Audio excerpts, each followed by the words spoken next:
साल 2000 Indian cinema के लिए एक लैंडमार्क मोमेंट था। ये वो साल था जब एक नया स्टार आया, जैसे कहीं से भी नहीं, और रातों रात पूरे देश का दिल जीत लिया।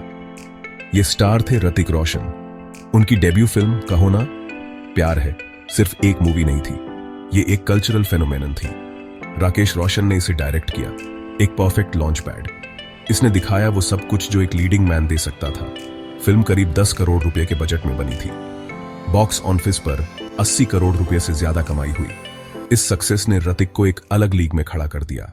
भले ही ऋतिक रोशन एक रिस्पेक्टेड फिल्म फैमिली से आते हैं, लेकिन स्टारडम तक पहुंचने का उनका रास्ता आसान नहीं था।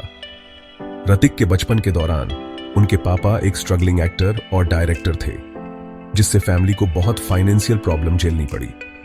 वह अपने दाहिने हाथ में एक एक्स्ट्रा अंगूठे के साथ पैदा हुए थे, जिसके कारण बचपन में उन्हें बुली किया जाता था। इससे भी ज्यादा उन्हें एक गंभीर हकलाने की प्रॉब्लम थी। 20 साल की उम्र में ऋतिक को स्कोलियोसिस का पता चला, लेकिन ऋतिक ने इन डायग्नोसिस को अपने फ्यूचर को डिफाइन नहीं करने दिया। अपने सनसनीखेज डेब्यू के बाद ऋतिक रोशन के करियर का ग्राफ अविश्वसनीय ऊंचाइयों और चुनौतीपूर्ण गिरावटों का रोलर कोस्टर था। उन्होंने टाइपकास्ट न होने का कॉन्शियस एफर्ट किया और अलग अलग डिमांडिंग रोल लिए, लेकिन उन्होंने कोई मिल गया कि बहुत बड़ी सक्सेस के साथ वापसी की। उनका पोर्ट्रेयल सेंसिटिव, प्यारा और अविश्वसनीय रूप से कन्विंसिंग था। इस फिल्म ने क्रिश फ्रैंचाइजी को जन्म दिया, इंडिया की सबसे सक्सेसफुल सुपर हीरो सीरीज। उन्होंने रोल्स के साथ एक्सपेरिमेंट करना जारी रखा। जब ऋतिक रोशन अपनी फिल्मोग्राफी को ध्यान से चुन रहे थे, तब बॉलीवुड का लैंडस्केप बहुत तेजी से बदल रहा था। टैलेंटेड और एम्बिशन वाले एक्टर्स की एक नई जनरेशन सामने आई। Ranbir Kapoor Sanju, Brahmastra, part 1, Shiva, animal Ranveer Singh Simmba, gully boy, Rocky और रानी की प्रेम कहानी। ये एक्टर्स सिर्फ ब्लॉकबस्टर नहीं दे रहे थे, वे एक कंसिस्टेंट प्रेजेंस बना रहे थे। कई रिलीज और एक्टिव सोशल मीडिया एंगेजमेंट के जरिए अपनी ऑडियंस के साथ जुड़ रहे थे। ऋतिक रोशन के करियर का एक दिलचस्प हिस्सा उन आइकॉनिक फिल्मों की लिस्ट है जिन्हें उन्होंने रिजेक्ट कर दिया था। सबसे शुरुआती और सबसे खास उदाहरणों में से एक है लगान, दिल चाहता है, रंग दे बसंती। उन्हें स्वदेश में लीड रोल ऑफर किया गया था। उन्हें लगा कि वह कैरेक्टर के लिए सही नहीं थे। शायद सबसे बड़ा छूटा हुआ मौका साउथ से आया। Visionary director S Rajamouli Hrithik को 2 बड़े प्रोजेक्ट्स के लिए अप्रोच कर रहे थे। ऋतिक ने मोहनजोदारो के पक्ष में बाहुबली को मना कर दिया।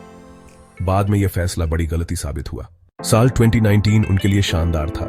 सुपर 30 में उन्होंने आनंद कुमार का रोल निभाने के लिए खुद को बदल दिया। इसके तुरंत बाद स्लिक एक्शन थ्रिलर वॉर आई। हालांकि इसके बाद एक लंबा 3 साल का गैप आया।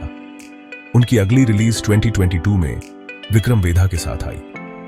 उनके अगले बड़े प्रोजेक्ट 2024 की शुरुआत में एरियल एक्शन फिल्म फाइटर थी। फिल्म को लगभग 250 करोड़ के बड़े बजट पर बनाया गया था, लेकिन यह आखिरकार एक एवरेज ग्रॉसर साबित हुई। हाल की असफलताओं के बावजूद ऋतिक रोशन जैसे स्टार को कम समझना बेवकूफी होगी। सबसे ज्यादा इंतजार वॉर 2 का है, YRF स्पाई यूनिवर्स का आगे का पार्ट। अगली लाइन में क्रिश 4 है, एक बड़े बजट, एक टाइम ट्रैवल कॉन्सेप्ट। फिल्म का लक्ष्य इंटरनेशनल विजुअल एक्सट्रावेगेंजा बनना है। होम्बले फिल्म्स के साथ कोलैबोरेशन सबसे प्रॉमिसिंग डेवलपमेंट में से एक है। यह कोलैबोरेशन 500 या 1000 करोड़ का ब्लॉकबस्टर दे सकता है। उनके पास exceptional acting talent, unparalleled dance skills, एक कमांडिंग स्क्रीन प्रेजेंस, सुपरस्टारडम का सिंहासन उनकी पहुंच में है।